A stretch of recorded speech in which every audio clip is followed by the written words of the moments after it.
لو بتشتري تليفون مستعمل لازم تبقى عارف ان في مسؤولية كبيرة عليك. كمان ما ينفعش تحط شريحتك في اي تليفون مجهول المصدر. في الفيديو ده انا هقول لك ليه لما بتشتري تليفون مستعمل بيكون في مسؤولية كبيرة عليك، وازاي تأمن نفسك وتشتري مستعمل بكل امان. السلام عليكم، انا علي بدر وده برنامج المستشار. لو انت اول مرة بتشوف البرنامج عبارة عن معلومة قانونية جديدة بتهم عدد كبير جدا من الناس في المجتمع المصري مع كل حلقة جديدة. لو انت اول مرة تشوف البرنامج، لايك للفيديو وسبسكرايب للقناة عشان هتستفيد كتير من الفيديوهات اللي فاتت، وكمان الجرس عشان الفيديوهات اللي جاية برضو هتفيدك كتير. لما بتشتري تليفون مستعمل او بتلاقي تليفون في الشارع وانت مش عارف مصدره ايه، ما ينفعش ان انت تحط الشريحة بتاعتك في التليفون ده وتشغله، لان في مسؤولية كبيرة بتكون عليك في الحالة دي.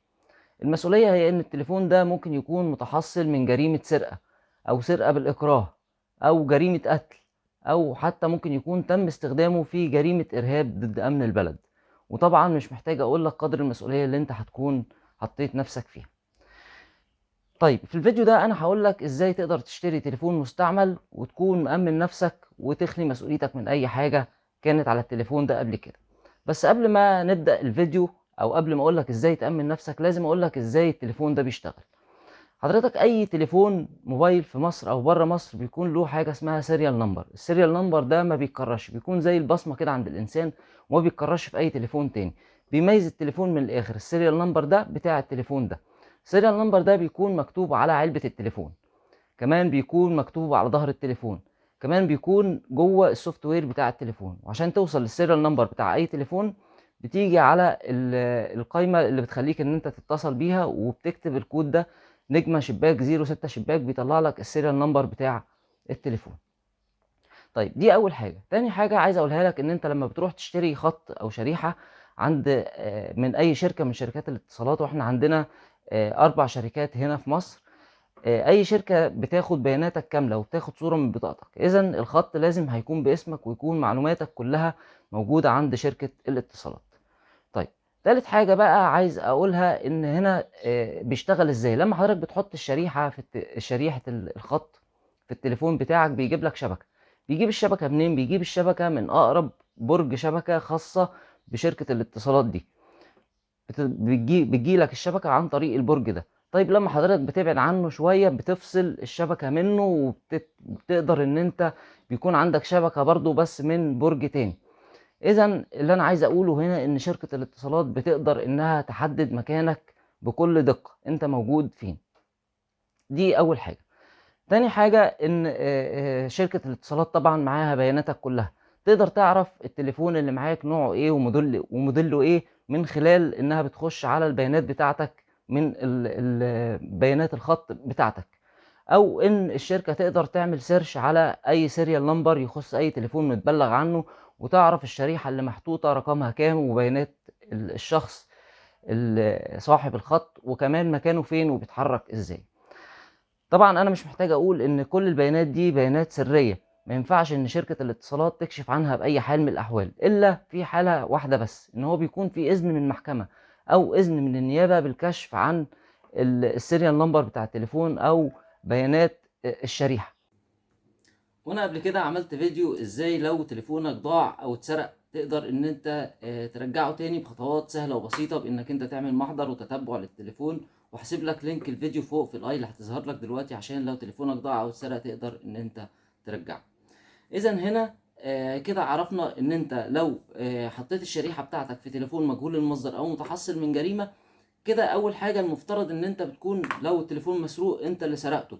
لو التليفون ده متحصل من جريمه قتل، طبعا هتكون انت المسؤول، انت كده اللي قتلت، او انت اللي مسؤول عن الجريمه دي لحد ما تثبت براءتك من الموضوع ده. كمان لو التليفون ده تم استخدامه في جريمه ارهاب ضد امن البلد، مش طبعا مش محتاج اقول لك انت هتتبهدل ازاي لحد ما هتوصل وتثبت براءتك. طيب احنا عايزين بقى ان احنا نأمن نفسنا قبل ما نخش في قصة زي دي. انا ليه اشتري تليفون مستعمل مجهول المصدر؟ ليه لما الاقي تليفون في الشارع ومعرفش مصدره ايه احط فيه الشريحة بتاعتي؟ ما ينفعش ان انا اعمل كده، لان انا هشيل نفسي مسؤولية مش بتاعتي. طيب، طب انا حابب اشتري تليفون مستعمل، اعمل ايه؟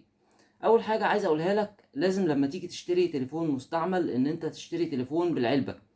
العلبة بتاعة الموبايل هي سند ملكيته. لو انت معاك العلبة بتاعة التليفون اذا التليفون ده بتاعك، زي الفاتورة كده بالظبط.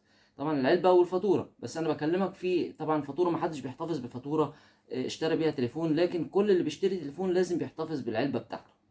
العلبة بتاعة التليفون دي هي بتكون سند الملكية. لما تيجي تشتري تليفون مستعمل، اول حاجة لازم تشتري التليفون بعلبته. العلبة بتاعة التليفون بيبقى مكتوب عليها سيريال نمبر، نفس السيريال نمبر هو لازم بتلاقيه موجود على ظهر التليفون تحت البطارية، او لو التليفون بطاريته ما بتتخلعش بيكون على ظهر التليفون. كمان بتمسك التليفون وتكتب الكود ده، نجمة شباك 06 شباك، بيطلع لك سيريال نمبر. تقارن السيريال نمبر ده بالسيريال نمبر اللي على ظهر التليفون بالسيريال نمبر اللي على العلبة.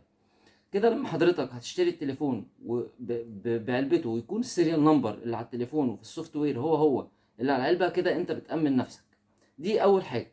تاني حاجة برضو بتعملها، لو انت بتشتري من مكان انت واثق فيه جدا لكن التليفون للأسف ما معهوش العلبة، انت ممكن تأمن نفسك برضو بحاجة تانية. لو بتشتري من محل، بتخلي المحل يطلع لك فاتورة مختومة من عنده ومختومة بختمه، ومكتوب فيها نوع التليفون بالظبط وتاريخ الشراء وكمان السيريال نمبر بتاع التليفون، وتقارن السيريال نمبر اللي في التليفون بالسيريال نمبر المكتوب في الفاتورة. طيب لو بتشتري من واحد صاحبك، هتعمل ايه؟ هتاخد صورة البطاقة بتاعته، وكمان تخليه يكتب لك مبايعة بالتليفون وبنوع التليفون، وتكتب التاريخ وتكتب كمان السيريال نمبر بتاع التليفون. بس انت لو عملت كده هتشتري تليفون، هتأمن نفسك من اولا جريمة سرقة، او هتأمن نفسك ان التليفون متحصن من جريمة سرقة بالإكراه، او حتى جريمة قتل، او تم استخدامه في جريمة انت مش عايز تشيل مسؤوليتها. كده انت بتأمن نفسك وبتقول والله انا اشتريت التليفون ده بالسيريال نمبر ده من المحل ده، وده الفاتورة بتاعته، او من الشخص ده، ودي مبايعة منه، ودي صورة بطاقته. كده انت لو جالك مسؤولية انت بتسلمه. والا لو ما عملتش كده، فانت ممكن بعد ما تستخدم التليفون شوية تلاقي حد بيتصل بيك بيقول لك والله التليفون ده مسروق، والتليفون ده بتاعي ولازم ترجعه لي، والا هضطر ان انا احرك المحضر ضدك، محضر سرقة، وهتلاقي نفسك متورط في محضر سرقة.